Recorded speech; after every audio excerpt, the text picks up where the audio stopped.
Antonio, buen día, bienvenido. ¿Qué tal? Muy buenos días. Federico, buen día, bienvenido. Buen día, Alejandro, buen día. Bueno, naturalmente se impone que conversemos acerca del resultado de la elección.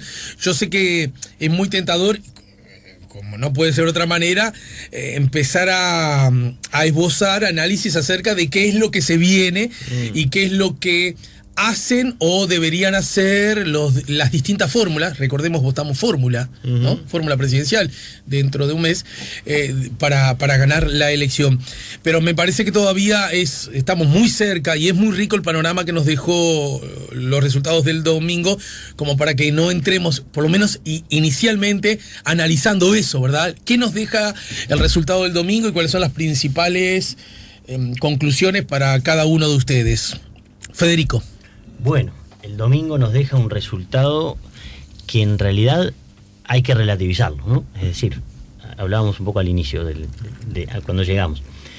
Hay un partido que en términos numéricos absolutos gana, ¿no? Que es el Frente Amplio, que obtiene aproximadamente, no voy a dar números finos, pero digamos, para no pelearnos, el 40% de los votos. ¿Bien?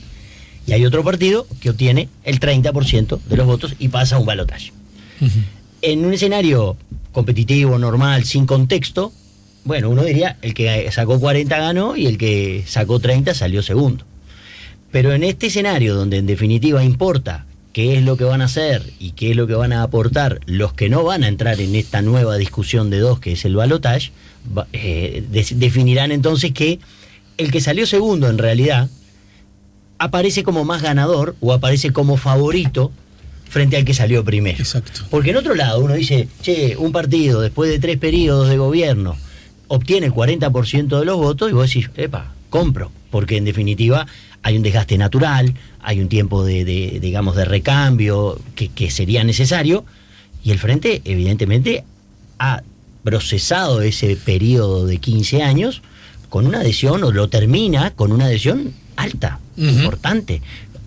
Bueno, acá ha habido en otras épocas de régimen con otras reglas de competencia donde con 40% ganaba la elección caminando.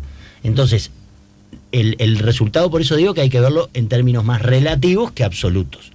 En términos relativos, el ganador, o si tuviéramos que hacer ese ejercicio así injusto, de decir, bueno, acá hay un ganador y un perdedor, la calle Pou parece más ganador que Martínez.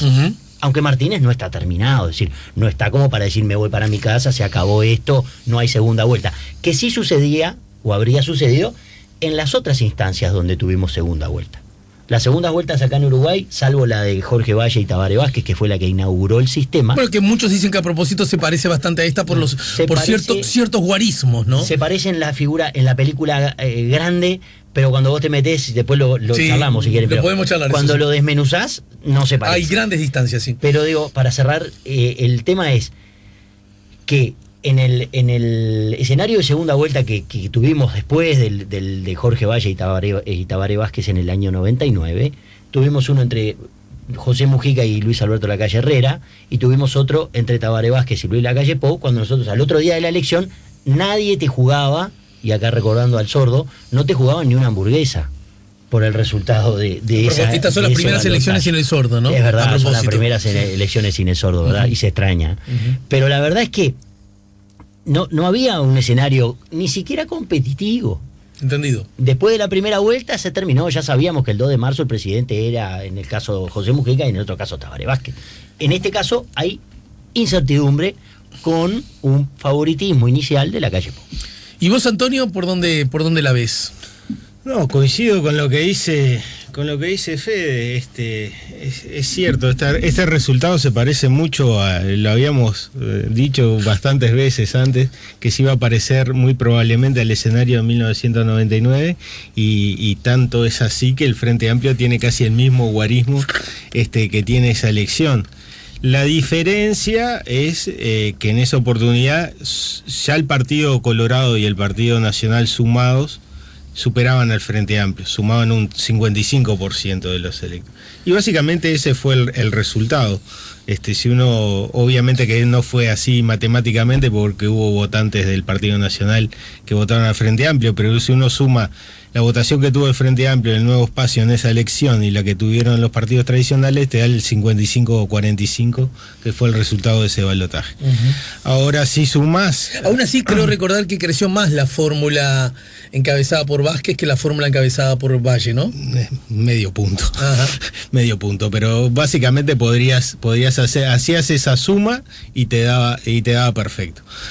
Ahora lo que tenés es que la oposición sumada, si sumás a tres de los cuatro grandes o de los cuatro que quedaron de media tabla hacia arriba, estás en el entorno del 53-54%. O sea, muy parecido, si sumás al Partido Nacional, a Cabildo Abierto y al Partido Colorado, de la votación que tuvo Valle en esa elección. O sea que es muy probable que se repita un escenario de esas características. Ajá, con lo que entonces se subraya que del mismo modo que en aquella oportunidad Valle Ibáñez, ahora la calle Pou, lucen como favoritos a pesar de haber salido segundos y 10 puntos atrás. Claro, es un poco más la diferencia que le sacó en esta oportunidad el Frente Amplio al Partido Nacional que la que le había sacado al Partido Colorado, que había votado 33, pero todo hace suponer que la coordinación que ya están desarrollando, que incluso empezó antes de la primera vuelta, va a ser muy cuesta arriba esta segunda vuelta para Daniel Martínez. También hay un tema que es importante. No es que no quiera seguir avanzando de ahí para adelante, pero a mí me gustaría que pudiéramos esbozar cuáles son las explicaciones que ustedes entienden justifican el resultado del domingo. Pero dale, Fede. En términos comparativos, ya que estamos con el año 99, importa mucho el contexto, importa mucho el estado de ánimo, ¿sí? En el 99, el Frente venía en un proceso de crecimiento permanente desde el año 71 y consolida su mayor votación histórica en el año 99, obtiene el 40%.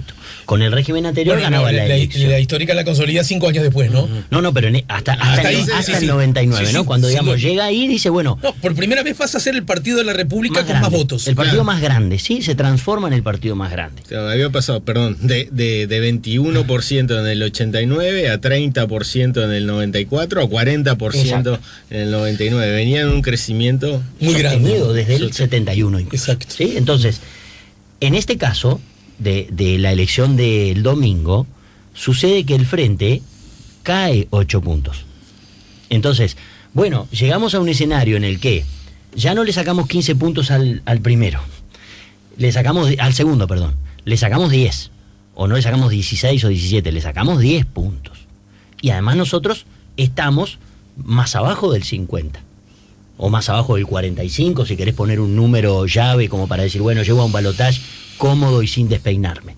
Entonces, para el Frente, es un resultado que, si yo tuviera que utilizar una palabra, es un resultado decepcionante, si se quiere. Pero pará, me interesa en ese sentido. Me interesa eso que decís porque, me parece que no para quien no es protagonista de las elecciones ni tiene un interés en que gane tal o cual, ¿no? Yo siempre digo, a eso los perdono, porque están en otra lógica, ¿no? Entonces, el tipo que tiene 2% de intención de voto y vos lo traes a la radio y te dice, no, yo me tengo fe para ganar, yo le hago una carita, pero no le puedo decir estás equivocado, porque él está en ese baile y estamos, bueno, nosotros estamos en otro baile, ¿de acuerdo? En otra lógica.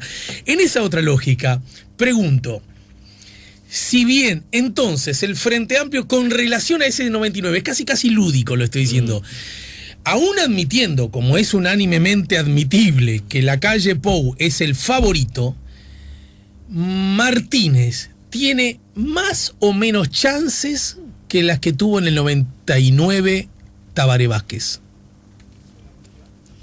Martínez no es Tabaré Vázquez, ese es el problema. Y de ahí las chances. No creas que soy descortés al intentar rebatir lo que tú decís, sino para estimular la charla, ¿eh? Tenemos que pelear además para... Nosotros los orientales, los ciudadanos, estamos hablando de un Vázquez que ya fue 2 veces presidente de la República. Y yo lo recuerdo, pero mirá, como si fuera ayer. Me odio cuando yo esto por evidencia que soy viejo. En el 99, las incertidumbres acerca de la capacidad de Vázquez para dirigir la República eran grandes, subrayadas y sostenidas. De acuerdo, pero Era, Vázquez, ¿y este podrá? pero Vázquez ¿Y era este sabrá? Vázquez era el líder indiscutido del Frente Amplio. Y estábamos en otro escenario donde había un enfrentamiento fuerte entre Tabaré Vázquez y Danilo Astori. Habían competido en la interna de ese año. Por primera vez el Frente Amplio había presentado dos candidatos inaugurando el sistema. Era la primera vez que se necesitaba. Claro, pero en el 2004, por ejemplo, solo fue Tabaré Vázquez. Pero en el 99, Danilo Astori no había internas a eso, ¿no? compitió y utilizó algunos de los argumentos que vos decís. El principal argumento de Astori era que Vázquez no tenía la capacidad para gobernar que él tenía. Exacto. Pero perdió 8-2. O sea, Astori, en ese. Sí, claro. 80 claro. Sí. No, pero volviendo a la pregunta inicial, ¿vos la ves con más o con menos chances la de Martínez para esta, con relación a la que Vázquez tuvo contra Valle? Yo creo que está casi parte del mismo lugar, pero coincido con Fede, que Daniel Martínez no es Tabaré Vázquez. Porque además una cosa, el candidato, vos mismo te encargaste de remarcar que en esta segunda vuelta se compite sin lema partidario, sin distintivos, sin colores, y lo que se trató de hacer en la reforma, como sucede casi todas las segundas vueltas, es realzar ahí la figura de candidato. Y yo creo que la votación que tuvo el Frente Amplio el domingo fue votación gracias al Frente Amplio y no al candidato. Creo que fue uno de los puntos débiles de... El candidato. Justamente el Frente Amplio fue... Claro. La votación fue a pesar de Martínez tuvieron el 40%. O sea, fórmula, repito, porque son fórmulas que se votan, luce con mayores fortalezas la calle Argimón que Martínez Villar. Te invito a ver 5 minutos del discurso de Martínez el domingo y 5 minutos del discurso de la calle el domingo. Es decir, y eso se ha repetido a lo largo de la campaña.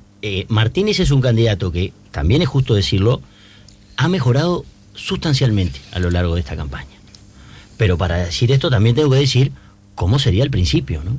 En su capacidad de hablar, de enfrentar un escenario, de dialogar con la gente. Es un hombre amable, simpático, pero tiene el 10% del carisma de Tabaré Vázquez, ¿no? Yo decía más temprano algo que me gustaría conocer la opinión de ustedes. Creo que ni un solo ciudadano de la República puede dejar de admitir que Lacalle Pou, con relación a 5 años atrás, luce más maduro, más aplomado, más incluso confiable, incluso aquel que bajo ninguna circunstancia estaría dispuesto a votarlo. Es decir, la calidad del candidato en sí mismo, ¿no? Lacalle Pou junta menos votos que hace 5 años. Tiene otras competencias, ¿no? Bueno, otros competidores. Porque a eso quiero llegar. ¿Acaso que el arco opositor sea tan grande y tan mayoritario que el arco del gobierno? Eso parece claro. Pero a su vez sea mayor en integrantes, y con uno en particularmente muy volcado a la derecha y con mucha cantidad de votos, eso ¿no le genera cierta esperanza electoral al Frente Amplio en la medida que pueda ser usado? ¿Me lo dicen luego de la pausa? Okay. Estamos poniendo la mañana en camino. Estamos con Federico Irazábal y Antonio Cardarello. Estamos poniendo la mañana en camino, estamos conversando intensamente con Antonio Cardarello, con Federico Irazábal, los analistas, docentes, que nos ayudan a entender cosas que pasaron en la elección. Y yo les dejaba a modo de pregunta si bien el arco opositor es en número objetivo mayoritario que el arco pro gobierno. De hecho, el arco pro gobierno está solo en el gobierno, ¿no? No hay ningún otro partido. Porque lo que ideológicamente podríamos encontrar algo más cercano es la Unidad Popular, que bajó su voto. Que no ingresa al Parlamento. Fuera del Parlamento. Peri, quizás por el origen, pero ya ha sido muy explícito Bueno, su líder dijo que votaba anulado, claramente. Y a mí me parece que cuando da guiñadas más hacia el bloque de Lacalle Pou que el bloque que encabeza Martínez, pero esto es más subjetivo. En todo caso arreglate con lo que vos tenés y con la gente que de alguna manera se salga de la lógica de los partidos mayoritarios. Justamente en esa lógica, advertir que Cabildo Abierto es tan importante en su votación, legitimísima por supuesto, y que por lo tanto la calle Pou tendrá que acordar cosas con Manini y Ríos, ¿no puede ser una especie de mínima brecha sobre la cual el Frente Amplio y la candidatura Martínez debe erosionar? Y yo creo que la jugada del Frente Amplio es a atraer votantes de Talvi más que de Manini y Ríos, ¿no? Con un discurso de castigar por el lado de la derechización y por el lado de la coalición con Manini y Ríos. Quedó explícito en el discurso de Martínez del domingo, ¿no? La apelación a Valle y Ordóñez, a Wilson Ferreira y a Sereñi, dice, bueno, las ideas de izquierda del país, más allá del partido, están representadas acá. Del otro lado no tenés ni vallismo, ni wilsonismo y sereñismo para aquel frente amplista que se mantuvo a la intemperie, o sea, desencantado todavía. O sea que ese podría ser un argumento. Te tenés que correr demasiado de la derecha, claro, y quizás no es lo que más te guste a vos, votante de Talvi, por ejemplo. Es que si tuvieras que trazar círculos de proximidad, digamos, de dónde están los votantes más capturables, creo que en el primer círculo, en el más cercano al núcleo del Frente Amplio, está el sector más vallista del Partido Colorado, que siga quedando ahí. Según los estudios que se han realizado, hay un 15% de votantes colorados del 2009 optó por votar a Mujica y otro tanto a Tabaré Vázquez en el 2014. O sea, hay todavía un reducto de aquellos que tienen simpatía más por el vallismo, que se sienten más afín ideológicamente, como apuntó el discurso de Martínez, pero hay otro tanto de colorados que son antiblancos y sobre todo antiguerreristas y que no van a dar el paso de votar al Partido Nacional. Claro, ¿cuánto es eso? Y el asunto es cuantificarlo. No pasará, de acuerdo a la experiencia que tenemos, igual a votantes blancos que votaron a Tabaré Vázquez en el 99, no a Jorge Valle, andaría en un entorno de un 10-15% de los partidos. Antonio, Fede, pero aún a ese votante al que explícitamente me da la sensación que Martínez va a trabajar en esa dirección. La otra dirección en la que va a trabajar es estudio de opinión pública, que la calle Pou, hasta hace un tiempo al menos, era el candidato que más rechazo provocaba, ¿no? Eso parte de una lógica de que se dice, ¿no? Que en una primera vuelta uno vota por el que le gusta y en la segunda vuelta vota contra el que menos le gusta. Ahí está. Entonces, los rasgos de negatividad en una competencia entre dos candidatos pesan mucho, porque en definitiva hay un montón de ciudadanos que van a llegar a la segunda vuelta a tener que elegir por uno de los candidatos que no fue su opción. Claro, eso sí es una de las pocas ventajas que tiene Martínez, que es uno de los líderes importantes que tiene un saldo positivo en cuanto a aprobación, desaprobación de su figura, mientras que la calle Pou consistentemente en los últimos años tiene un déficit, tiene un saldo negativo. Tiene más gente que lo rechaza o que no siente simpatía o antipatía que la que siente simpatía genuina. Eso es de los lugares donde se tendría que agarrar Daniel Martínez. Ajá. Ese y el que dijimos. Pero hay uno, y ahora me sale el asesor de la calle Pou, ¿no? Pero aún así, saltando esas dos barreras que para atraer votos a la fórmula Martínez-Villar, seguramente hay ciudadanos que dicen, bueno, qué sé yo, la calle Pou me sigue sin convencer. Volcadito más a la derecha todavía, con el general y su gente, menos, ¿no? Ponele que eso, estaría dispuesto a... Pero probablemente ese ciudadano también, que es capaz de hacer esos dos análisis, haga un tercer análisis. 1 de marzo, el día después. No, te diría, el día después, en febrero, de la mitad de febrero, ¿no? El 16 de febrero, cuando se instalan las cámaras. ¿Cómo hace el Frente Amplio para gobernar cuando es obvio que ya no es que necesite 1 o 2 votitos que pueda recoger en tal o cuales leyes?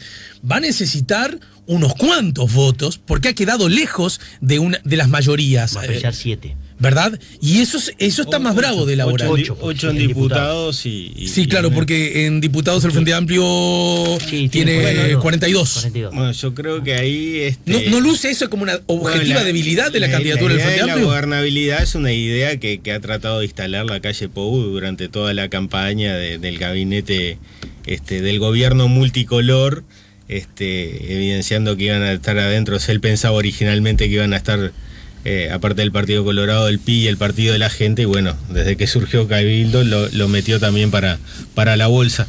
pero la idea es que ya están acordadas las mayorías que se necesitan para darle agilidad al proceso legislativo.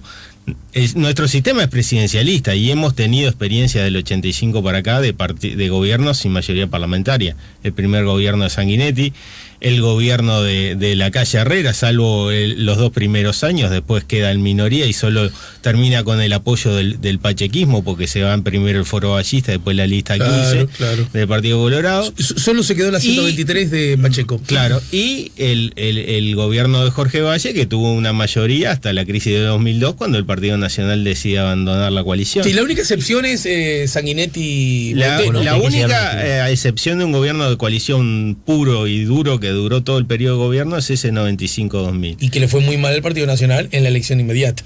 Y bueno, porque al gobierno le fue bien, pero eso es lo que pasa en la coalición. Sí, cuando al gobierno le va bien, el socio de la coalición se tiene que despegar si no te vas a tiempo. Que era lo que algunos dirigentes nacionalistas, como el mentor de Volonté, que era Santoro, le decía, bueno, ahora es tiempo de separarse, porque si llegamos pegados, aunque el gobierno le vaya bien, el que va a cobrar el cheque va a ser el partido del presidente. Claro. Ahora, en el caso del Parlamento, acá hay un tema. El Frente Amplio tiene hoy cerrada la vía, o Daniel Martínez tiene hoy cerrada la vía de acuerdos con los líderes de los otros partidos que no son el Partido Nacional. Porque ya se pronunciaron el domingo. Sí. Es más, se pronunciaron coordinadamente. Sí, además. Es más, de socio mayor a socio menor en orden. ¿Vos decís que eso fue fruto de socio menor a socio? Yo creo que sí. Puede ser. Primero que hable Manini, después que hable Talvi. No, primero Mieres. Talvi. No, el que habló primero fue Talvi, ¿no? Primero Talvi, bueno. La verdad que yo no sé. Mieres habló y dijo en un momento. No quiero ser ofensivo, pero no me di cuenta si habló Mieres en un momento. No, le hicieron una entrevista en un informativo. Eso es una tragedia, ¿no? Mieres habló en un informativo y dijo que bueno, que había que ver las condiciones, qué sé yo, mientras los resultados estaban dando que estaba en ese momento que incluso que casi estaba arañando la posibilidad de llegar al Pero Parlamento. ya que aludiste a eso, ese apoyo explícito, porque yo recuerdo que justamente ya que hablábamos hoy del 99, todos nosotros recordamos que el apoyo no fue explícito en inmediato, fue fruto de un acuerdo político firmado, un documento, en la casa del Partido Nacional, ¿no es cierto? Firmó a la semana y Jorge Valle firmó lo que le pusieran por delante. Por delante. Era necesario. Sí. Bien. Pero ahora tenemos una gimnasia. Pero o ya está hecho el acuerdo, o el acuerdo es, como ayer y sugería Verónica Pérez también acá, más allá del acuerdo programático y específico, incluso que pueda incluir leyes, es también un acuerdo natural en base a ideas. Me siento más afín a vos, porque pensamos cosas más parecidas. Bueno, a lo largo de la campaña, el Frente Amplio repartió sistemáticamente castigo a los socios de la eventual coalición con la calle Pou. Es decir, ni siquiera le dio piedad a Talvi. Cuando tuvo que salir a matar a Talvi, salió y lo mató a Talvi. Bueno, es que hubo un momento que Talvi le estaba sacando votos, ¿no? Talvi le estaba sacando. En el arranque. Exacto. Entonces, le pegó. Pero el problema es que después de tanto pegarle, es difícil volver ahora y decir, che, sentémonos y conversemos. O mirá, a ustedes que les dije, neoliberales, oligarcas, fascistas, etcétera, ahora necesito que vengan a mí. Hubo una actitud fea. Hoy hay varios tweets de autocrítica, ¿no? De algunos dirigentes, hay uno de Óscar Andrade y de otro diciendo, bueno, a la gente no hay que pegarle por lo que vota, ¿no? Porque cuando se expresa su libertad genuina y su voluntad, etcétera. Bueno, pero si en una campaña te mato y le digo cualquier cosa a tu candidato, voy cerrando la puerta. Ahora, el domingo fue muy claro que los candidatos, coordinadamente o no, le dieron su apoyo a la calle Pou. Entonces, ¿qué va a hacer Martínez llamando a Talvi, llamando a Manini Ríos? ¿Para qué? ¿Qué le falta? Bueno, le falta bajar a un nivel un poquito más bajo. Ya lo intentó cuando en aquel programa de Canal 12. De Canal 12. Entregó los documentos. El intento de una cosa programática, pero nadie lo tomó en serio. Lo tomó demasiado en serio. Pero pero ese dato, junto con el que dice Federico, también puede explicar. Si yo fuera Martínez diría, epa, que yo dije algunas cosas, es cierto, pero antes tiré la mano y me la escupieron, ¿no? Pero aparte está... yo no digo que haya sido sincero ni posible, sino como discurso a elaborar. Pero aparte está el objetivo político de sacar al Frente Amplio de gobierno. O sea, si quisiera poner un nombre, se le podría poner el mismo nombre que la coalición que encabezó Macri en 2015. Cambiemos. Es la coalición Cambiemos. Ese punto me parece que es interesante porque si bien el saquemos al Frente Amplio es algo no explícito, pero fuertemente implícito, ¿no? Está la idea de que se vayan, saquemos, se les terminó. Una cosa que incluso más que identidad de alteridad, por separarme de aquel, ¿no es cierto? Sí. Si bien eso puede generar una ola esperanza, pero para el otro lado, ¿no? Es decir, venimos bien. Desde el punto de vista de la eficiencia política, puede generar ciertas debilidades, ¿no? Es decir, cuando solo lo que te une es ganas de sacar al otro. Ese no puede ser un elemento que el Frente Amplio también lo puede aprovechar a favor, porque también, ya que citabas a Argentina, la alianza fue eso en alguna medida, cuando saquemos a Menem acomodé lugar, y después fue realmente el peor gobierno de los tantos malos que ha tenido Argentina a lo largo de su historia, ¿no? El de Macri ni habemos, ¿no? Saquemos bueno, los insultos eran muy grandes con relación a la presidenta, pero claro, terminemos con el kirchnerismo. Sí, bueno, ese era el moderado el que decía eso, sí, ¿no? Lo que pasa es que llegar a esta instancia... Pero en los dos casos fueron exitosos. Lograron el objetivo. Claro. Pero después fueron muy malos los gobiernos, ¿verdad? Bueno, pero estamos en la etapa de ganar la elección. No. Claro, yo lo decía. Hay que ganar. No, pero pará, Ulises, ¿usted tiene alguna duda que la gente de Martínez no está justamente elaborando esa idea? Miren que cuando se juntan solo para sacarnos, no hay certeza de que sean eficientes después gobernando. Ya se manejó a lo largo de la campaña de la primera vuelta esa idea de que cómo iban a hacer después para gobernar todos juntos, ¿no? Que ahora se unían para lo que pasa es que después. a diferencia de la alianza o a diferencia de Cambiemos en Argentina, acá tenemos un sistema de partidos mucho más sólido, más institucionalizado. Es verdad que está el nuevo actor, que es Cabildo Abierto, que vino a desafiar justamente el sistema, pero ya hay experiencia de gobierno, como veníamos repasando recién, de gobierno de coalición durante todo un periodo, o al menos durante buena parte de él, entre Partido Nacional y Partido Colorado, y eso también lo va a dejar explícito la oposición. Y va a ser necesario, en este caso, me da la impresión, para la calle, explicitar algunas medidas, algunos cambios, algunas modificaciones a su programa. Es decir, hoy la calle no puede venir y decir, bueno, con el programa que yo gané o que yo pasé al balotaje, es lo que vamos a llevar adelante. Y ustedes dos, Cabildo Abierto y Partido Colorado, me tienen que llevar todas estas propuestas. No, alguno va a decir, che, mirá, yo tengo esta idea para la educación, no sé, el Partido Colorado querrá decir, bueno, mantengamos la representación de los docentes en el CODICEN. Es una de las cosas que le ha pedido el Partido Colorado. Perfecto. Manini Río le pedirá, no sé, hacer más énfasis en las políticas de seguridad. Te vas a tener que sentar un día en una mesa con los dos o por separado y decir, bueno, a ver, a vos te voy a llevar estas propuestas y a vos te voy a llevar estas propuestas, para que cuando Manini Ríos y Talvi salgan a hablarle a sus votantes de la primera vuelta, les digan, miren, sigan apoyándome. Buenísimo. Porque en definitiva arreglé para que me lleven estas ideas, pero que son las que a ustedes les gustan. ¿Eso va a ocurrir, crees tú? ¿Necesita la calle Pou que eso ocurra antes de la elección? O así como está, me parece que vamos derechito al triunfo, porque... Y si en realidad lo que Manini le dice, no, en educación sacame esto de que le enseñamos sexo a los gurises. No, porque a mis hijos los enseño yo. Bueno, ¿no? ¿Se entiende lo que quiero decir? Va a elegir lo que. A ver, primero va a elegir lo que le va a llevar a cada uno. Y va a elegir lo que va a decir en la campaña que le va a llevar a cada uno. Entiendo que tenga que ser de esa manera. Pero los socios de la coalición, de una eventual coalición, también saben que tampoco pueden tirar todo de la piola, porque si no se les puede. O sea, por querer 10 de mis puntos me puedo quedar sin ninguno. Dice algunos oyentes que se comunican a través del 099-894-987. El argumento para el Frente Amplio es que la coalición opositora es solo para el balotaje y posiblemente un año de vida. Como marcan perfiles para la otra elección, si están juntos o con responsabilidad en gobierno, o renuncian a que su partido gane la presidencia. Yo no sé si esto lo dijimos ante el micrófono o fuera del micrófono, que es la fragilidad que suelen tener las coaliciones, o por lo menos la fecha de caducidad de las coaliciones, ¿no? Pero para que termino con el mensaje y ahora escucho desde la perspectiva de la literatura politológica que nos pueden aportar ustedes. Lo único sería imitaran al Frente Amplio un presidente y listas y un programa a lo de la calle es mentira, se entiende sintetizar, SMS es difícil sintetizar. Sí, y a mí me resultó difícil un poquito de leer, pero creo que la idea central se entendió.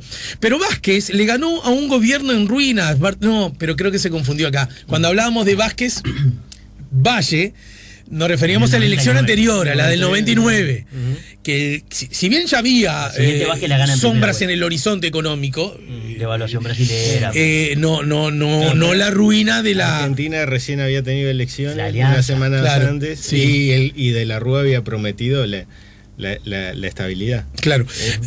Martínez viene del país recuperado y se enfrenta al olvido de la clase media que necesita pobres para sentirse bien, lo dice Juan de Positos. Implícitamente acá hay un comentario que me gustaría hacerlo de ustedes y es luce como una paradoja. Macri termina un gobierno con más pobres, más desocupación, más excluidos, incontenible inflación, incontenible devaluación, una deuda disparada, el Fondo Monetario jugando un rol importante después de muchos años. Es decir, mira todo y en todo está peor aún del flaco desempeño que tenía el gobierno de Cristina en el final. ¿Estamos de acuerdo? Saca el 40%. Polarizó la elección. Y el Frente Amplio, con dificultades, nadie lo duda, pero que convengamos que al lado de Macri, creo que, no sé, hasta la gente de Manini Ríos está dispuesta a admitir esto, parece Suecia, Uruguay al lado de Macri, ¿no? Saca igual el 40%. Sí, ¿Cómo? Hay mucha diferencia, no se pueden comparar un sistema político y otro. En Argentina el sistema, la elección, como dijo Fede ahí, claramente se polarizó. Y si bien mayoritariamente desde el surgimiento del peronismo la sociedad argentina ha sido peronista y el peronismo ha ganado la mayor parte de las elecciones, todos somos peronistas, como dice. Hay una parte importante de la población argentina que es antiperonista y Macri concentró a todo lo que no es peronista. Si vos ves la votación de los candidatos, Pero pelado, ¿no es lo que va a ocurrir el último domingo de este mes? ¿Concentremos todo lo que no sea izquierda? Sí, pero es distinto. Pues aparte, otra cosa que te quería decir respecto a tu afirmación, Macri sacó el 40%, pero perdió. Claro. El Frente Amplio sacó el 40% y sigue siendo volvió al punto de partida del 99, pero vale la pena remarcar que desde el 99, durante 5 elecciones, es el partido más grande del sistema y va a seguir siendo el partido más grande del sistema. Macri sacó 40% y tiene arriba uno que tiene 8 puntos más. El Frente sacó 40%, no tiene a nadie arriba, y el que está abajo está 10 puntos abajo. Entendido. Entonces, yo le decía como dato, si querés una guiñada, de advertir las grandes diferencias que hay entre un lado y otro. Un comentario que salía en la red, Macri tuvo más votos que el Frente Amplio. Bueno, está comparando peras con... Claro, además en Argentina el sistema electoral para ganar en primera vuelta es distinto, y entonces de alguna manera incentiva a que los votantes, para evitar que haya balotaje, tengan que votar al segundo y no a cualquiera que no sea el primero. Bueno, por algo explica que La Baña votó muy mal. Claro, ayer, ¿no? Acá en Uruguay vos decís, bueno, no quiero que haya triunfo del Frente Amplio en primera vuelta. Alcanza con votar a cualquiera de los otros 10 partidos que compitieron para evitar que el Frente Amplio gane. Claro, si bien no es de mayoría simple, es de mayoría calificada, umbral reducido. Tiene más estímulos para que la competencia sea entre dos bloques. Acá el sistema de mayoría absoluta que tiene Uruguay a 2 vueltas, en esta elección por primera vez quedó patente que estimula un sistema multipartidista. Pero por primera vez se consagra eso, claramente, ¿no? Sí. Ahora, en Argentina, si en Argentina gana en primera vuelta el que saca el 45% del total de votos, o 40 y 10 de diferencia con el segundo. Entonces, importa la diferencia que hay entre el primero y el segundo. Acá en Uruguay, vos pasás a un balotaje, aunque el que salga primero te saque 35 puntos. Exacto. Entonces, ahí hay una clara señal que el electorado argentino entendió y se le explicó, y también hubo un efecto, ¿no?, de antikirchnerismo, ¿no? Decir, bueno, vamos contra estos. ¿Y quién es el único que le puede ganar a estos? Aparte estamos hablando de que era el gobierno, ¿no? Era el presidente, con toda la carga simbólica. Sí. Recordemos que en Argentina hay reelección, ¿no? Estaba repasando escenarios de balotaje en América Latina. Y esta elección, por los porcentajes que tiene, se parece mucho a eso es una de las pocas cosas que podría agarrarse el Frente al balotaje de 2014 entre el PT, entre Dilma Rousseff y Aécio Neves. Dilma Rousseff sacó el 41% en esa elección y Aécio Neves del PSD 33%. Todas las encuestas hacían presagiar que la oposición le iba a ganar al PT bueno, terminó siendo una elección muy apretada que se definió por un 1%. Lo que pasa es que ahora me imagino que en el espectro brasilero de 30 partidos en el Parlamento, el PT logró conseguir algunas alianzas con otros partidos. Claro, en realidad el paquete de alianza fuerte ya se había expresado electoralmente en la primera. En el PT. Con la alianza con el PMDB y eso. Claro. Todo eso hacía suponer que no tenía hacia dónde crecer el PT y sin embargo termina ganando. Pero es otro escenario. Acá el escenario de alianzas ya está cerrado a nivel de partido. Es uno de los pocos antecedentes de una elección similar. En los guarismos electorales, decís vos. Al frente le queda hablar con Salli, con la Unidad Popular. Con Peri, ¿no? Con el Peri, pero ya el de Peri, bueno, se expresó. No, bueno, hablar, por lo menos generar eso. Pero digo, no, hablarle a los votantes le va a hablar a los votantes de todos los partidos. Porque va a tratar de también convencer colorados y va a tratar de convencer integrantes o votantes de Cabildo Abierto. Pero va a tener que bajar un nivel. O va a hablar con dirigentes de segunda y tercera línea, gente de los barrios, de la vuelta, o va a hablar directo mano a mano con el votante. Y es la situación, ¿no? Porque en la última semana Tali había tendido una mano cuando dijo, bueno, nosotros no vamos a dejar al país sin mayoría, no al Frente Amplio, al país en el desgobierno, evaluando un escenario como hacían suponer las encuestas donde se marcaba una tendencia de crecimiento del Frente Amplio, un Frente Amplio que votara un par de puntos arriba de lo que votó y que ahí sí se perfilara con chances reales de retener gobierno y a poca distancia de tener la mayoría absoluta. Vamos a una brevísima... Pero ahora el escenario es muy diferente. Vamos a una brevísima pausa, no me olvido que tenés que irte un poquito más temprano, Antonio. Me gustaría tratar de, desde la perspectiva de ustedes, explicar este resultado. Porque es una pregunta recurrente a los dirigentes políticos que yo le hago. Pero claro, y ellos responden de acuerdo a sus intereses políticos. De acuerdo a la mirada de ustedes me gustaría, porque por un lado, a los dirigentes de la aún oposición, y en particular a quien encabezaría el gobierno, el Partido Nacional, ha dicho una y mil veces que los consejos de salarios continuarán. El Sistema Nacional de Salud, nadie ha aludido a que tenga un cambio, por lo menos que exista o deja de existir. El impuesto a la renta, que había sido en elecciones anteriores aludido, en este caso ni siquiera fue mencionado. O sea, el impuesto a la renta, el Plan Nacional de Salud, los consejos de salario, o sea, la negociación colectiva, el Plan Ceibal. Va a haber retoques en muchas áreas. Bueno, lo que quiero decir es que buena parte de las reformas estructurales novedosas o profundizadas por el Frente Amplio, que tenían que ver con su identidad histórica, filosófica, ideológica, no van a ser tocadas, ¿no? No van a ser cambiadas, ¿no? Sustituidas. Sí, en el Consejo de Salario, tanto en la calle como tal, hicieron que lo van a mantener, pero con algún cambio. Pero viste que hasta la calle dijo en el piso, me lo tengo que tatuar, muchachos, ¿no? En el sentido que, claro, pero no lo vamos a cambiar, pero a nivel laboral el problema más complicado ahí, o el foco de mayor conflicto o discrepancia es respecto de las ocupaciones. Bien, sobre esto quiero hacerles la siguiente pregunta, que es la que le hago a los dirigentes de la oposición.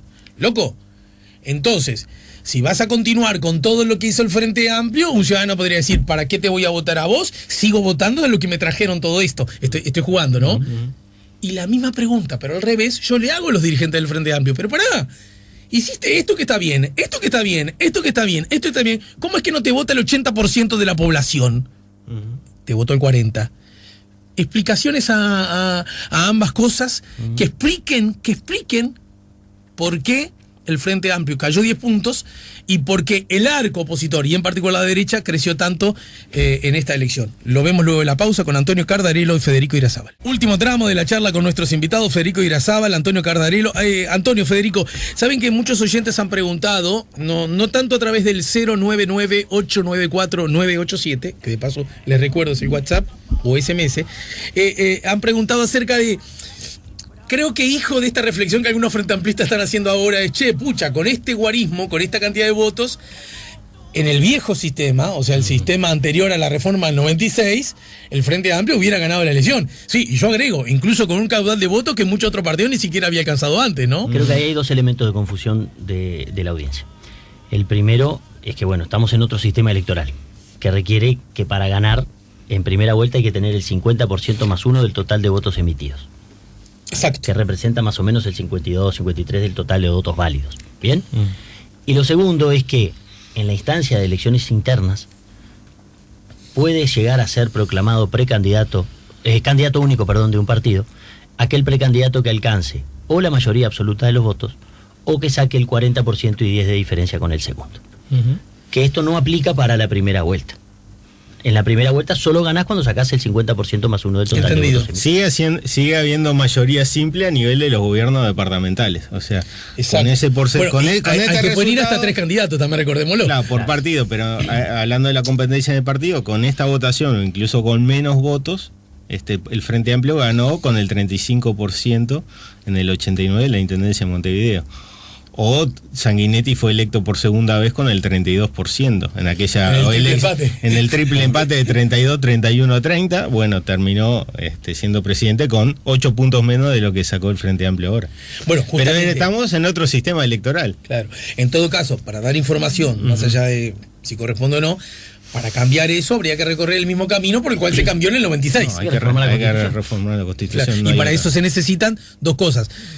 Puede haber varios caminos, pero en todo caso, siempre que decida sobre el asunto la ciudadanía, ¿no? Siempre, en cualquier caso. En cualquier caso, se apele a un proyecto de ley que maneje la Asamblea General, una iniciativa de los ciudadanos o una Asamblea Constituyente. La última palabra la tiene la ciudadanía, el cuerpo electoral en un plebiscito.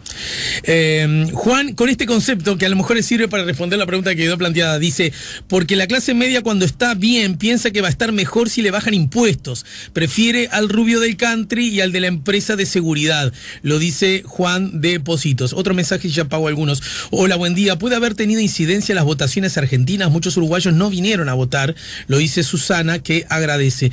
La queja que más se sintió fue la de la clase media y es la que puede hacer fracasar a la coalición porque siente que le recortan los beneficios, lo dice Omar. 099-894-987 y también llegan muchos mensajes para los ñoquis de la pastería que hoy 29 vamos a sortear como todos los meses. No es para nosotros. No.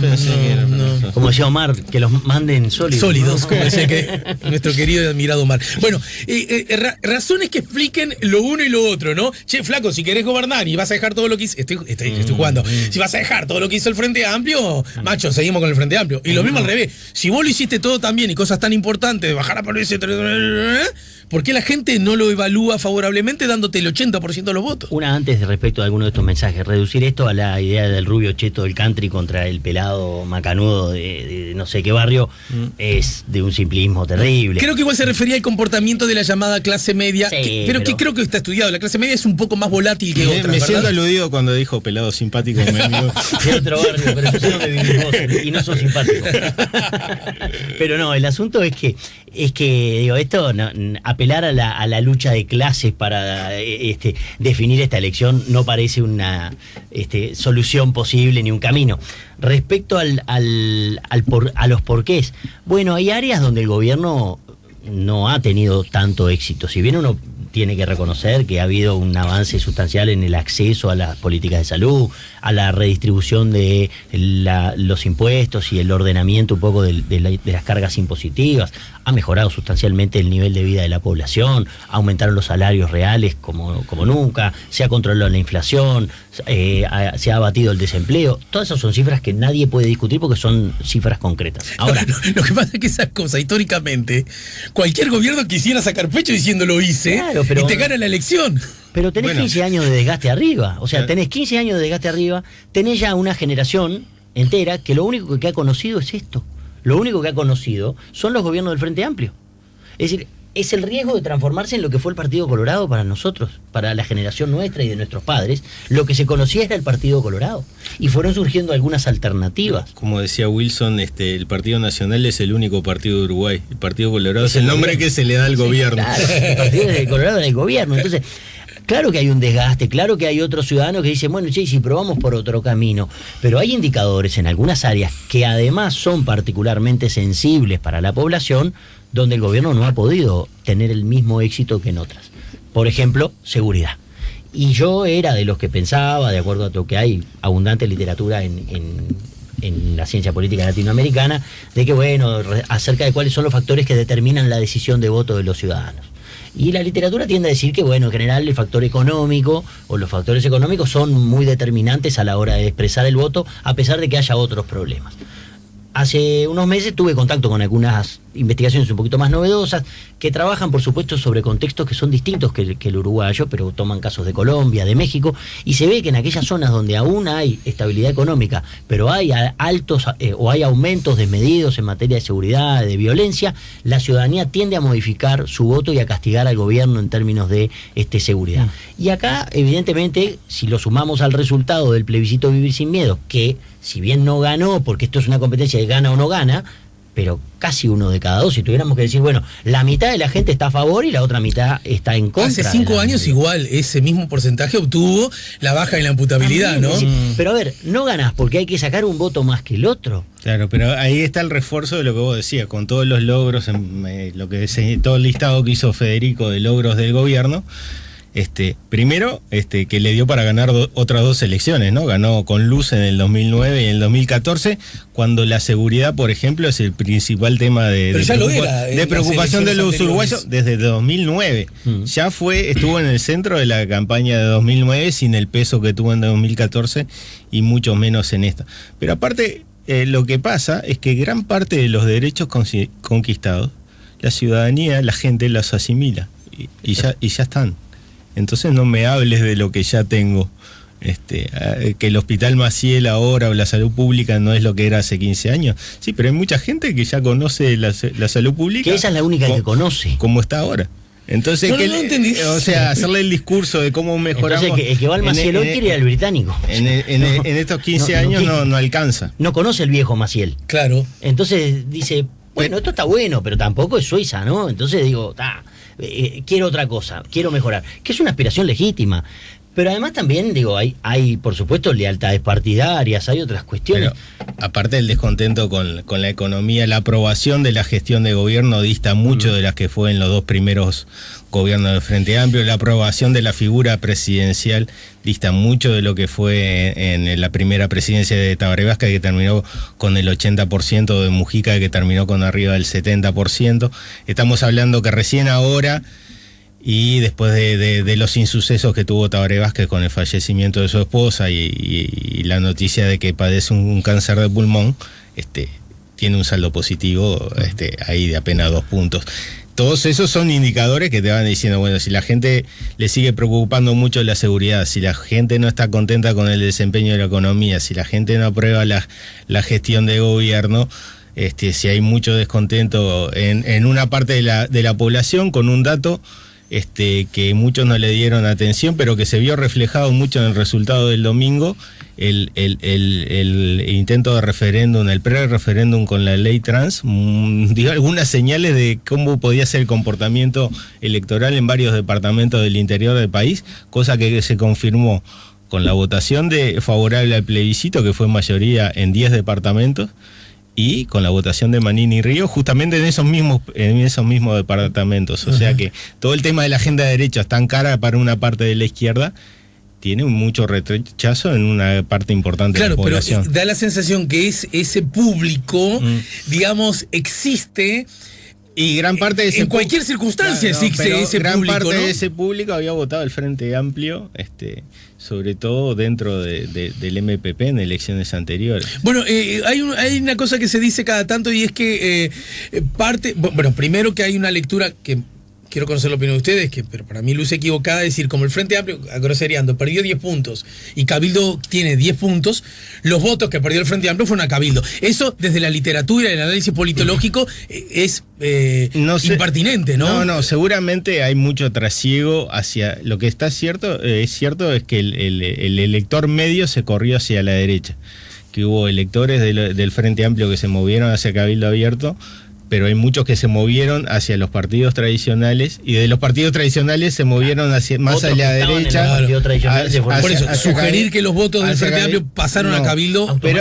Automáticamente no, pero algún departamento como Rivera te da alguna pista muy importante. El Frente Amplio, por primera vez en el 2014, es mayoría en Rivera, y en esta última elección sale cuarto. Bien, y a propósito de eso que dijiste, da la sensación que una de las claves de la baja de la votación del Frente Amplio se explica por el interior, ¿no? Es decir, en el interior bajó 10 puntos el Frente Amplio. Pierde más de 100.000 votos. Bueno. El Montevideo sacó un 48% más o menos. Claro, o sea, un guarismo que es, llamémosle, de aceptable para arriba, ¿no? Donde la seguridad preocupa más cuando la mayor parte de los hurtos, robos, rapiñas se dan en Montevideo. Sin embargo, la mayor preocupación está en el interior. Bueno, y ese dato... Lo que pasa es que es la preocupación de la gente que tiene miedo de perder lo que tiene. Claro, pero ese es un buen dato que me parece, porque cuando se habla, algunos colegas tuyos hablan sobre el asunto, y es, la seguridad no es solo un asunto de datos y números, sino de cómo las cosas son percibidas por el ciudadano, ¿no es cierto? Exacto. La realidad, la percepción es la que hace la realidad. Digo porque a veces hay que recordar esto, porque cuando se habla de esto se habla de la sensación térmica, que cuando se maneja ese término lo que se quiere hacer es como desacreditar el fenómeno. No es necesariamente así. A veces, y este es el ejemplo más claro, el que acabas de decir, en el interior los problemas de seguridad han aumentado, seguramente, sin duda. Ahora, sigue siendo el lugar de la República donde menos problemas hay. En un lugar donde la gente dormía con la ventana abierta y dejaba la bicicleta en la puerta de la casa sin problema, que roben 2 bicicletas ya es un inconveniente, ya es un cambio muy radical. Acá en Montevideo nosotros venimos acostumbrándonos desde hace 40 años al crecimiento y a la convivencia con la inseguridad. Mire, yo tengo 53 años y mi viejo es herrero de obra. No recuerdo un momento en el que mi viejo no hiciera rejas, ¿eh? Digo mi historia de vida, uno ¿no? Camina, digamos, mi viejo hacía rejas, mi viejo hacía rejas. Yo camino uno puede caminar por Buenos Aires, vaya a cualquier barrio de Buenos Aires, no estoy hablando de barrio, un barrio, yo qué sé, te pongo un barrio como Palermo, que es un barrio de clase media alta, que van los turistas, que es un barrio lindo, y no ves el nivel de rejas que hay en Montevideo, donde hay un extractor en una cocina y le tenés que poner una reja. Es verdad que los balcones de los edificios lucen más enrejados, que donde sí que hay más reja acá que hay en Buenos Aires. Que acá que en Buenos Aires, en las casas, en general, en los barrios, digamos, en los barrios de casas y en los lugares. Mira qué interesante. Porque yo tenía otra observación que es en los edificios, los veo más enrejados en Buenos Aires, en los primeros y segundo pisos que acá. Pero igual, no es científico lo uno ni lo otro. Y los taxis sin mampara, ¿no? Bueno, los taxis sin mampara, pero digamos. La otra vuelta le dije a un taxista. Bueno, qué cómodo que son acá que no tienen mampara. Dice, sí, acá nos matan derecho, ¿no? un humor negro muy específico. Sí, muy porteño, sí. muy Pero porteño. digamos, la sensación de inseguridad, porque además también pasa, ¿no? Aquello de que si tu vecino pone rejas, ¿qué vas a hacer vos? Claro. Está poniendo rejas, sí. Y el muro este del medio, que es de la casa de los dos, vamos a hacer una cosa, lo pagamos entre los dos y vos pones la reja delante de tu casa. Y así se fueron los barrios enteros en Montevideo. Desacreditar la preocupación de los orientales con relación a la seguridad me parece que es en el mejor de los casos, ha sido inadecuado e insostenible. No, lo que yo quería subrayar es que en efecto la preocupación de la seguridad de los ciudadanos estoy hablando de un comportamiento humano, no necesariamente tiene que ver con el agravamiento de la seguridad. Hay ciudadanos que en Uruguay, creo que hice una encuesta hace poco, la percepción de seguridad de los ciudadanos de Uruguay coincidía con la percepción de seguridad de los ciudadanos de México, donde te secuestran, donde un gobierno legítimo entierra personas, ¿no? Digamos. Y bueno, pero ahí vos no podés gobernar sobre eso. Si la gente tiene la preocupación, lo que pasa es soberana la gente su preocupación. El tema de convivencia, de acostumbramiento a la convivencia con el problema. A mí me gustaría algo que me parece que va a ser interesante investigar en estos meses que van a seguir, ese comportamiento electoral en todos los departamentos que tienen frontera con Brasil, ¿no? Donde vota muy bien Cabildo Abierto.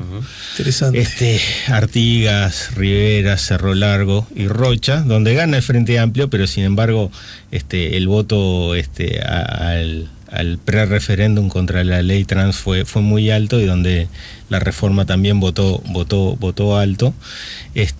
Y ahí se habló mucho de los cuarteles, que podía ser la fuente de voto, pero está el tema de Brasil, de la cercanía, de la contaminación en el buen sentido que hay de la política brasilera, del discurso bolsonarista, y de la penetración de las iglesias evangélicas también, Ujú. que fue una de las claves del triunfo de Bolsonaro. Bueno, Nicolás Iglesias ha venido acá, ha analizado bastante ese fenómeno. En 2014, y que están asociadas. Todos vimos el video de ese votante de Cabildo Abierto. Ese parece ser un caso más... haciendo invocaciones. Sí. Igual después Y con un se intentó problema aclarar más psiquiátrico importante. que religioso, ¿no? Sí. Un problema médico pero- más que político, Sí. más que religioso. Pero sí haciendo, con mucha alusión a contra esa agenda de derechos Exacto. en particular. Bueno, que era Algunos- lo que yo señalaba como un perfil inocultable de Cabildo Abierto, al punto tal que está escrito en sus fases programáticas. Bueno, lo dijo su candidato a vicepresidente, que nos van a homosexualizar a todos. Sí, el mismo que dijo que Manini es un enviado de Dios, ¿no? Y en general en la política uruguaya, más allá de la libertad de credo, por supuesto, es como raro que aún los candidatos notoriamente católicos o religiosos digan que están acá porque son enviados por el Pero Señor, ¿no? también Salle habló de la homosexualización. También, ¿no? también, sí, es un sí. tema que está en agenda y está en discusión. Y eso habla de que no somos tan liberales como nos ¿Desde creemos. ya? también. Que Bueno. hay un porcentaje de la población todavía que tiene Bueno, fuerte prejuicio. Es la lectura, con todo respeto, que yo hago, vinculadas a cierta adhesión que consiguen las consultas populares a propósito de temas que en apariencia están vinculados a la seguridad o a la inseguridad, con todo derecho, pero que también dejan trazas inocultables de cierta mirada conservadora acerca de cómo debemos manejarnos, ¿no? La mano dura, la pena de muerte, esa lógica que en algunos ciudadanos con todo derecho tienen. Yo no lo estoy... el derecho lo adjudico, lo que también yo tengo derecho a adjetivarlo. Existe ese nicho, digamos, de ciudadanos que tienen esas preferencias. Sí, sí. El tema es que muchas veces esas preferencias, esos ciudadanos tienden a ocultarlas. Es decir, nosotros vemos una marcha, por ejemplo, de la diversidad. Claro. Pero no vemos una marcha de la gente contra la diversidad. Porque, bueno, han aprendido que si salen contra la diversidad hay problemas. Ha habido algunas manifestaciones que se han tratado de meter dentro, por ejemplo, del Día de la Mujer, Tal cual, a tal favor cual. de Sí, aquella sí. idea, ¿no?, de femenina y no feminista, Sí. y qué sé yo, y han sufrido bastante el repudio, la sanción social, la crítica. Bueno, es difícil en un país como Uruguay posicionarse en determinados temas. Entonces, ¿qué hace el electorado? La famosa espiral de silencio, ¿no? Aquella idea de que, bueno, se queda callado. Ahora, cuando tiene la oportunidad, va y en algunos departamentos un 20 y pico % de la gente te vota contra la ley trans. Sí, está bien. Y yo siempre hago como chiste que pregúntele a cualquier compatriota cuántos amigos de derecha y ricos tiene. ¿Quién dice en Uruguay, soy rico y de derecha? A ver si alguien lo ha dicho. Quisiera tener mucho. No, pero quiero... No, es que... Y si son de derecha me importaría poco. En ese caso. Pero en todo caso, lo que quiero decir es que Claro. hay un tema de que en Uruguay, a Mirá. diferencia de otras naciones, ser de derecha no se explicita. Yo durante- Es más, el argumento es que, ay, flaco, eso ya no existe, ¿no? Una cosa que yo pienso que por lo menos es discutible. Y ser rico, parece que no hubiera ricos en Uruguay. Yo no quiero asentar un prejuicio, pero durante 10 años más o menos di clase en la Universidad Católica. Y en un ejercicio de la materia que yo daba, que era metodología de la investigación, tratábamos de hacer una conceptualización de variables y de ver, bueno, cómo a veces teníamos que definir las categorías, ¿no? Quiénes entraban dentro de cada una de las etiquetas que le ponemos a un concepto. Sí. Y utilizaba el concepto de clase social y en un momento le preguntaba a mis estudiantes quiénes se consideraban de clase alta. Y nadie levantaba la mano. ¿Quiénes se consideraban de clase media? Casi todos. Y algunos se consideraban hasta de clase media baja. Ujú. ¿Bien? Entonces en un momento decíamos, bueno, ok, no me interesan los detalles, etcétera, lo que fuera. Pero a ver, usted, ¿cuántos autos hay en su casa? 3. ¿Usted tiene auto propio? Sí.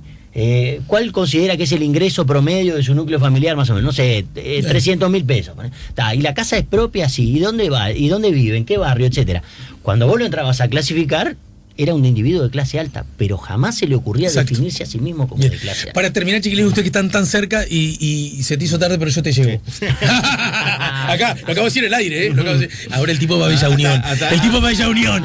Me acompaña hasta la puerta. Tenemos que pasar por un lugar Golpeo, primero. digo, señora, acá le traje el nene. Me parece que justo yo me siento la obligación, lo hice ayer en televisión, lo hice más temprano acá en la radio y lo quiero hacer con ustedes.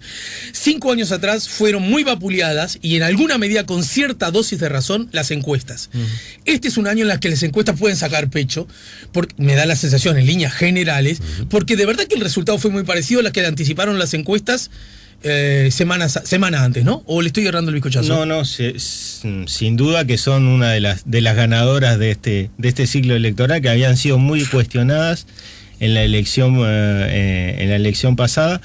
Creo que eso era uno de los motivos de cierta confianza o optimismo del Frente Amplio, porque las encuestas lo habían subestimado mucho, todas las encuestas en la elección pasada, y el resultado había estado 1 o 2 puntos por encima, y ahora todo hacía suponer un escenario parecido. Sin embargo, estuvieron muy precisas y las votaciones se dieron más o menos de rango.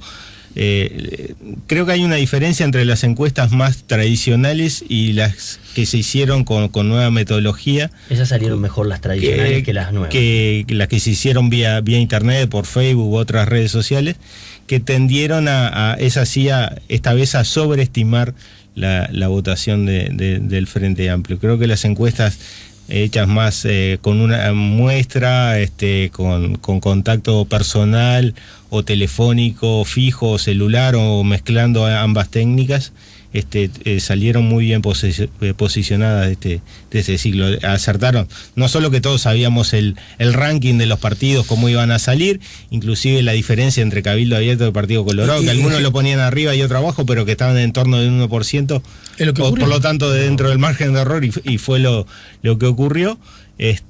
Sino que el Frente Amplio estaba más cerca de lo que decíamos del piso de 40% que de votar por encima del mismo. Fede. Coincido que las encuestas en este caso se reivindican. De todas maneras, si uno mira la película larga, yo ayer lo hablaba con Nacho Sosnávar, y hay un tuit de Nacho que hay que verlo bien, que muestra justamente a lo largo de este siglo, del siglo XXI, cómo han sido las diferencias respecto de las proyecciones que hacía equipos y de lo que terminó siendo el resultado. Y salvo en la elección pasada, donde hubo una subestimación del voto frente amplista, pero que fue del entorno de los 3 puntos, lo que pasa es que se jugaba la mayoría parlamentaria en esa subestimación. Entonces, implicaba mucho. Claro, si hubiese sido una subestimación entre 36 y 39, nadie decía nada. No pasaba nada. Pero como en este caso, el umbral que había que pasar era el de la mayoría parlamentaria, y fue a favor de los votantes, la fácil fue decir, las encuestas nos bombean, nos están matando. Yo recuerdo al propio Nacho venir casi de inmediato, 5 años atrás, y admitir que hubo errores. Es decir, no los relativizó, porque esos errores cuantitativos se transformaron en proyecciones cualitativas, ¿no? El propio Sordo también hizo su mea culpa en Canal 12, me acuerdo. Con el tema y sobre todo con el tema del plebiscito aquel del voto rosado. Del voto rosado. Es decir, a ver, la encuesta, el problema que tiene es que el público tiende a verla como si fuese la bola de cristal. Igual ese, no confundí, el voto rosado fue en la elección del 2009. Las encuestas no son la bola de cristal, las encuestas no dicen lo que va a pasar, o sea, no son generadoras del resultado. Entonces... No, pero está bien, pero del mismo modo que ahora, la verdad que...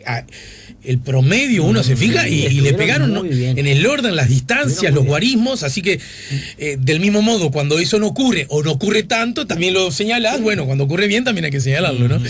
Bien, gracias Ulises, gracias Federico, un abrazo fuerte, nos reencontramos más temprano que tarde. Antonio, muchas gracias como siempre. Por favor, un gusto. Federico Irazábal, Antonio Cardarello nos ayudaron a poner la mañana en camino. Si buscas un portón automático para tu casa o para la oficina, asegúrate que sea fuerte, que sea seguro, que sea práctico, que sea un SEA. Porque solo un portón SEA te asegura el mayor respaldo técnico, un service propio en todo el país y la garantía de todos sus productos. Ingresa en seaportones.uy o llama al 2601-2611. Si vas a elegir un portón, que sea un SEA.